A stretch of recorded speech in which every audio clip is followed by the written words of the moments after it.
नमस्कार। तर ताक हे ना भरपूर वर्षांपासून लोक घेतात। तर रोज ताक पिलं तर चांगलं असतं का?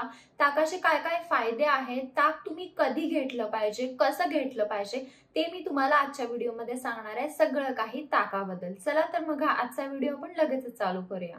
तुम्हाला ना जर रोज ऍसिडिटी गॅस होत असेल ना, तर तुम्ही औषध घेण्यापेक्षा ताक घ्या। ताकामध्ये तुम्हाला थोडंसं आलं घालायचंय आणि काळी मिरीची पावडर घालायची आणि हे ताक जर तुम्ही रोज घेतलं तर तुम्हाला ऍसिडिटी गॅस होणार नाही। जर तुम्हाला सारखी उष्णता होत असेल, बॉडी मधली हीट जर सारखी बाहेर येत असेल, सारखे पिंपल्स येत असतील, तर त्याच्यासाठी ताकामध्ये थोडंसं जिरा पावडर आणि पुदिना घालून तुम्ही ते ताक पिऊ शकता, जेणेकरून तुमची बॉडी हायड्रेटेड पण राहील आणि जी काय तुमची हीट असेल ती निघून जाईल। बॉडी डिहायड्रेटेड झाली तरी ताक घ्या। ताकामध्ये इलेक्ट्रोलाइट्स असतात, म्हणजे सोडियम, पोटॅशियम, कॅल्शियम, मॅग्नेशियम आणि ह्याच्यासोबत बॉडी हायड्रेटेड पण होते। ताकामध्ये कॅल्शियम आणि विटॅमिन डी असते, ह्याच्यामुळे तुमचे जे हाडं असतात, बोन्स असतात, ते स्ट्रॉंग होतात। जर कॅल्शियम कमी असेल तरी देखील तुम्ही ताक घेऊ शकता। तुम्ही जर वेट लॉस करताय तरी देखील तुम्ही ताक घ्या। लो फॅट आणि लो कॅलरी ऑप्शन आहे।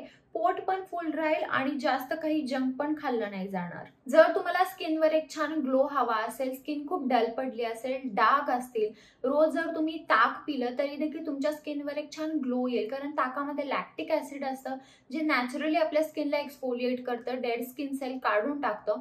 त्यामुळे रोज जेवल्यानंतर ताक नक्की प्या। रोज ताक पिल्याने तुमची हार्ट हेल्थ पण चांगली राहते आणि कोलेस्ट्रॉल लेवल पण कमी येतात। आयुर्वेदानुसार वात आणि पित्त बॉडी टाईपचे लोक ताक पिऊ शकतात, फक्त कफा बॉडी टाईपच्या लोकांना ताक थोडे कमी पिले पाहिजे। रोज तुम्ही जेवण झाल्यानंतर ताक पिऊ शकता, 1 ते 2 ग्लास ताक पिऊ शकता। तुम्हाला जर सर्दी, ताप, दुधाची ॲलर्जी असेल, किडनी प्रॉब्लेम असेल किंवा जर तुम्हाला दूध चालतच नसेल तर फक्त तुम्ही ताक पिऊ नका, नाही तर इतर सगळ्यांना ताक टोटली सेफ आहे। तुम्हाला ताक फक्त दिवसाच घ्यायचं आहे, रात्री ताक घ्यायचं नाहीये। रोज तुम्ही दुपारच्या जेवणासोबत नाही, जेवण झाल्यानंतर ताक पिऊ शकता।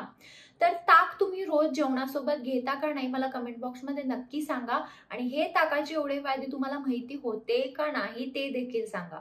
जर हा व्हिडिओ आवडला असेल, व्हिडिओला लाईक करा, शेअर करा आणि चॅनल सबस्क्राईब करायला विसरू नका। चला तर मग आपण लवकरच भेटूया एका नवीन व्हिडिओमध्ये। तोपर्यंत काळजी घ्या। बाय।